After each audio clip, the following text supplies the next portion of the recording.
Episode 4 की शुरुआत में हम देखते हैं कि बैंक की छत अब टूट चुकी है और इसी बीच एक मूर्ति आके हेलसिंकी के पैर पे गिर जाती है। ये मोटू भाई हेलसिंकी प्रोफेसर की टीम में होते हैं और छत टूटने से हर तरफ अफरा तफरी मच जाती है। हर तरफ न्यूज़ चैनल में इसके बारे में बताया जाने लगता है और इसी से प्रोफेसर को भी खबर मिल जाती है। अब मार्टिन ऊपर जाने लगता है हेलसिंकी को बचाने के लिए और इधर टोक्यो उसी टूटी हुई छत से इन पर हमला करने वाली थी, लेकिन तभी प्रोफेसर टोक्यो को रोकता है। अब प्रोफेसर वापस आ गया है और वो फिर से अपने काम पर लग गया है। यहाँ पर वो टोक्यो से बोलता है कि अगर तुम लोग ऐसे बाहर गए तो स्नाइपर तुम्हें जान से मार देंगे, इसलिए हॉस्टेज को लेकर बाहर जाओ। अब यहाँ पर दोस्तों हेलसिंकी बेचारा अकेले ही सगास्ता की टीम से लड़ रहा होता है और ये लोग उसे मारने वाले होते हैं, लेकिन तभी मार्टिन अपनी टीम के साथ वहाँ आ जाता है और उन पर गोलियाँ चलाना चालू कर देता है।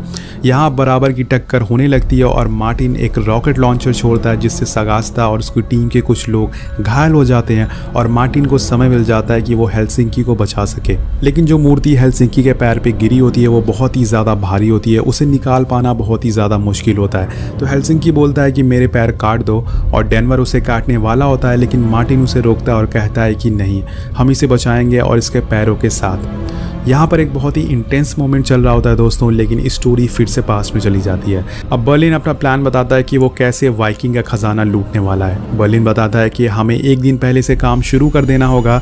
राफेल वहाँ टाटिया के साथ पियानो मैकेनिक बन के जाएगी और टाटिया किसी तरह से वहाँ बहाना मार के बाहर जाएगी और इसी बीच फ़ायदा उठाकर राफेल उस गार्ड के एंट्री कार्ड का एक क्लोन बना लेगा जिससे वो तिजोरी तक पहुँच सके।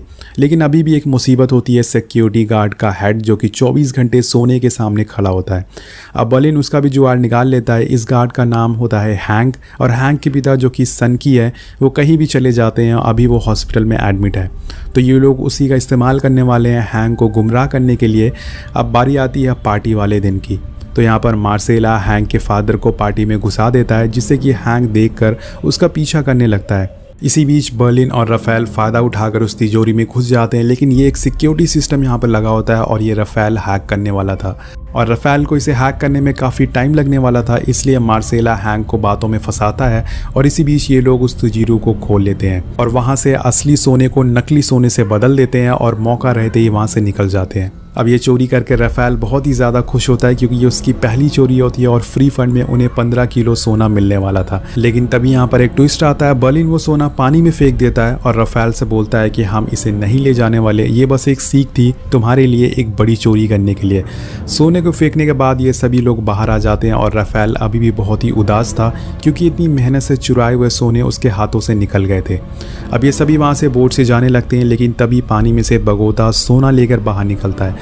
मतलब ये भी इनका एक प्लान था। बर्लिन जानता था कि वो ये सोना सामने के रास्ते से नहीं ला सकता, इसलिए उसने उस सोने को पानी में फेंका था। वो काफ़ी बेहतरीन प्लान था दोस्तों। वेल गाइस, यहाँ पर हमारा बर्लिन भी प्रोफेसर से कम थोड़ी है। अब कहानी दोबारा से प्रेजेंट में आती है और इधर बैंक में केओस मचा हुआ है। मार्टिन और डेनवर किसी तरह से हेलसिंकी को बचाने की कोशिश करते हैं। तभी डेनवर को एक आइडिया आता है कि वो बड़े से लकड़ी के टुकड़े से वो पत्थर हटा सकता है और ये दोनों लकड़ी को लेने चले जाते हैं। और इधर प्रोफेसर टोक्यो को गाइड कर रहे थे कि कैसे पीछे से हमला करना है सगास्ता की टीम पर।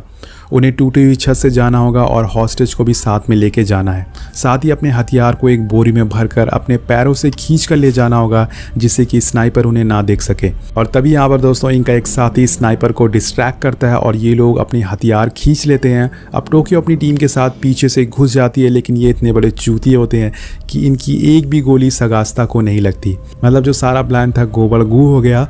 वेल गाइस, यहाँ पर एक अच्छी बात भी होती है। अब सगास्ता की टीम को दोनों तरफ से ये लोग घेर लेते हैं और उनके पास कोई ऑप्शन नहीं बचता।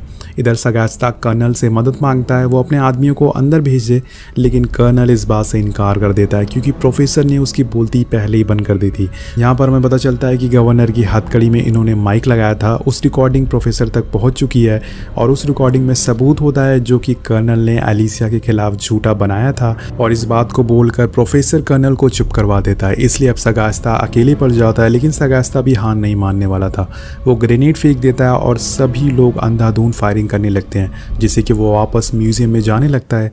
जहाँ टोक्यो और सगास्ता की टीम वहाँ सिक्योरिटी रूम बंद कर देती है, जिससे मार्टिन और उसकी टीम टोक्यो से अलग हो जाती है। इस बात से प्रोफेसर के होश उड़ जाते हैं क्योंकि अब टोक्यो, डेनवर और जूलिया एक तरफ फंस चुके हैं और उन्हें मारने के लिए सगास्ता और गांडिया आगे बढ़ रहे हैं। दूसरी साइड मार्टिन, रियो और बाकी लोग लाचार हैं। वो टोक्यो की मदद नहीं कर पा रहे हैं क्योंकि दरवाज़ा लॉक हो चुका है और ये डोर बहुत ही मजबूत होता है। गांडिया टोक्यो को आवाज़ लगाता है कि अब तुम्हारा खेल ख़त्म हो गया है, बाहर आ जाओ। और यहीं पर एपिसोड 4 ख़त्म हो जाता है। एपिसोड 5 की शुरुआत में हमें टोक्यो का पास दिखाया जाता है जहां वो अपने बॉयफ्रेंड के साथ चोरी करके भाग रही है, लेकिन तभी कुछ पुलिस वाले उसे मार देते हैं और इस चीज़ से टोक्यो पूरी तरह से टूट जाती है। लेकिन वो फिर भी अपनी जान बचाकर भागती है और जब ये न्यूज़ प्रोफेसर और बर्लिन सुनते हैं तो वो डिसाइड करते हैं कि वो टोक्यो को अपनी टीम में शामिल करेंगे और इसी तरह से टोक्यो प्रोफेसर के साथ है।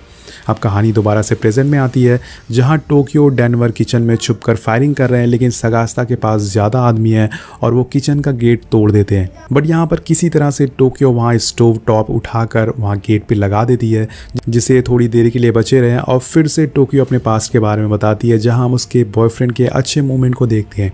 इधर प्रेजेंट में मार्टिन और रकेल किसी तरह से उस गेट को खोलने की कोशिश करते हैं ताकि वो टोक्यो को बचा सके, लेकिन इसके लिए बहुत टाइम लगेगा। इसलिए बकोता अपने आदमियों को बुलाकर उस गेट को काटने के लिए कहता है।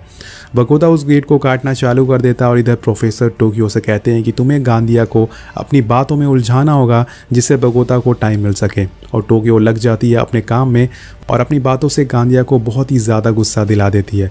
गांडिया अपना कंट्रोल खो देता है और टोक्यो पर ग्रेनेड फेंकता है, लेकिन तभी टोक्यो वो ग्रेनेड उठाकर उल्टा उन पर ही फेंक देती है, जिससे सगास्ता के 2 सोल्जर बुरी तरह से घायल हो जाते हैं। और सगास्ता इस बात से गांडिया पर बहुत ही गुस्सा होता है। वो उस पर बहुत ही चिल्लाता है और बोलता है कि अगर दोबारा ऐसा हुआ तो मैं तुम्हें जान से मार दूंगा। और यहाँ पर दोस्तों इस धमाके से रियो और सभी लोग बहुत ही ज़्यादा डर जाते हैं। रियो एक्चुअल में दोस्तों टोक्यो से प्यार करता है, वो उसे बचाने के लिए अलग रास्ता ढूंढने लगता है।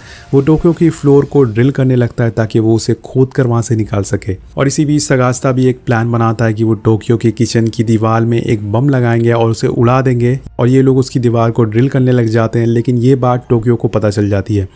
वो उस वॉल के पीछे से उनके पैरों में गोली मारती है, लेकिन तभी स्नाइपर उसे देख लेते हैं और गोलियां चलाना शुरू कर देते हैं। इसी बीच कई गोलियां आकर टोक्यो के पैर में लग जाती है और वो बुरी तरह से घायल हो जाती है। अब डेनवर किसी तरह से उसे बचाता है और वापस उसे लेके आता है, लेकिन अब टोक्यो की हालत बहुत ही ख़राब हो चुकी है। इधर मार्टिन, रकेल उस गेट को खोलने वाले हैं, लेकिन अभी भी उन्हें थोड़ा टाइम लगेगा। और हम दोबारा से टोक्यो के पास में जाते हैं जहाँ वो और रियो कुछ अच्छे मोमेंट बिताते हैं। और प्रेजेंट में अब सगास्ता दोबारा उस दीवार को उड़ाने की कोशिश करता है, लेकिन इससे पहले कि वो उसे उड़ाए प्रोफेसर का दिमाग यहाँ पर चल जाता है।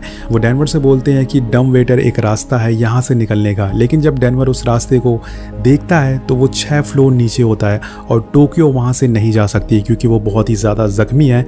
और ये देखकर टोक्यो उन दोनों से वहाँ से जाने के लिए कहती है ताकि उनकी जान बच सके, और वो दोनों ना चाहते हुए भी वहाँ से निकल जाते हैं। तभी रियो, जो कि टोक्यो से बहुत ही प्यार करता है, वो फ्लोर को छेद करके टोक्यो तक पहुँच जाता है, लेकिन ये छेद इतना बड़ा नहीं होता कि वो टोक्यो को यहाँ से बचा सके। यहाँ पर दोस्तों टोक्यो रियो को आखिरी बार अलविदा बोलती है और कहती है कि वो उसे बहुत ही प्यार करती है। तभी सगास्ता के लोग अंदर घुस जाते हैं और टोक्यो और उनमें लड़ाई होना चालू हो जाती है। टोक्यो उनका जमकर सामना करती है और उनके साथी को घायल भी करती है, लेकिन वो लोग टोक्यो को कई गोलियां मारते हैं और टोक्यो वहीं गिर जाती है। जब गांडिया उसके पास जाता है तो टोक्यो ने सारे ग्रेनेड के पिन निकाल दिए थे और तभी एक बहुत ही बड़ा धमाका होता है जिसमें टोक्यो के साथ साथ गांडिया भी मारा जाता है। इस धमाके को सुनकर सभी लोग पूरी तरह से हिल जाते हैं और सब समझ जाते हैं कि टोक्यो अब नहीं रही।